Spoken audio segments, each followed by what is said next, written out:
उम्मे जमील ऐसी औरत थी जिसका नाम सुनकर शैतान भी कांप जाता है, और यह इतनी ज्यादा बुरी थी कि यह अकेली ऐसी औरत है जिसके बारे में कुरान पाक खुद कहता है कि यह जहन्नम में जाएगी। यह इतनी ज्यादा बुरी थी कि इसे एक लक़ब दिया गया, जहन्नम की माँ। उम्मे जमील का असल नाम अरवा बिन्त हरब था और वह अबू सुफियान की बहन थी। उसकी शादी अबू लहब से हुई, जो मक्का के सबसे ताकतवर और अमीर आदमियों में से था। दोनों अपने माल और रुतबे पर घमंड करते थे, लेकिन दिलों में हसद और नफरत भरी हुई थी, खासकर रसूल अल्लाह सल्लल्लाहु अलैहि वसल्लम के लिए। जब नबी सल्लल्लाहु अलैहि ने इस्लाम की दावत दी तो सबसे पहले अबू लहब और उम्मे जमील ने आपका मजाक उड़ाया। अबू लहब ने कहा, तेरा नाश हो ए मोहम्मद, और उम्मे जमील ने अपनी जुबान से ऐसी आग भड़काई कि मक्का के लोगों में इस्लाम के खिलाफ जहर फैल गया। हर रोज सुबह वह औरत कांटे और लकड़ियां उठाकर रसूल अल्लाह सल्लल्लाहु अलैहि वसल्लम के रास्ते में फेंका करती ताकि आपको चोट लगे।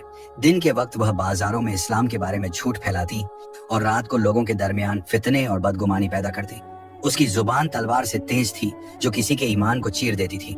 कहा जाता है कि जब भी कोई मक्का का आदमी नबी सल्लल्लाहु अलैहि वसल्लम के पास इस्लाम का पैगाम सुनने जाता, उम्मे जमील उसके घर जाकर उसकी औरत और बच्चों को गुमराह कर देती। तुम्हारे शौहर मोहम्मद के जादू में आ गए हैं। ऐसे शब्दों से वह घरों में फसाद फैलाती थी और लोगों के दिलों में शक और नफरत डालती थी। इससे ज्यादा जिल्लत का काम और क्या हो सकता है कि एक औरत अपनी पूरी जिंदगी सिर्फ नफरत फैलाने में लगा दे।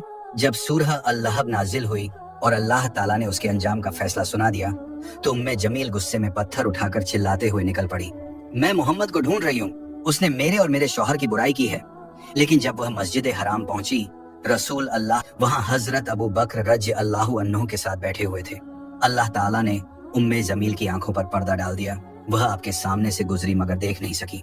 उस वक्त हजरत अबू बकर ने हैरान होकर कहा, या रसूल अल्लाह, यह तो आपके सामने से गुजरी लेकिन आपको देखा ही नहीं। रसूल अल्लाह सल्लल्लाहु अलैहि वसल्लम ने मुस्कुराते हुए फरमाया, अबू बकर, अल्लाह ताला ने उसके और मेरे दरमियान पर्दा डाल दिया है। इस तरह अल्लाह ने अपने रसूल को अपनी हिफाजत में रखा और उम्मे जमील अपनी नफरत में अंधी बनकर वापस चली गई। आखिरकार जब अबू लहब ने बद्र के बाद इस्लामी फतह की खबर सुनी तो उसी गम और गुस्से में मर गया। उम्मे जमील भी थोड़े अरसे बाद अपनी बुरी मौत मर गई। लोगों ने कहा कि उसका चेहरा आग से जल गया था और उसके गले में रस्सी थी, बिल्कुल वैसी ही जैसी सूरह अल-लहब में अल्लाह ने बयान की थी।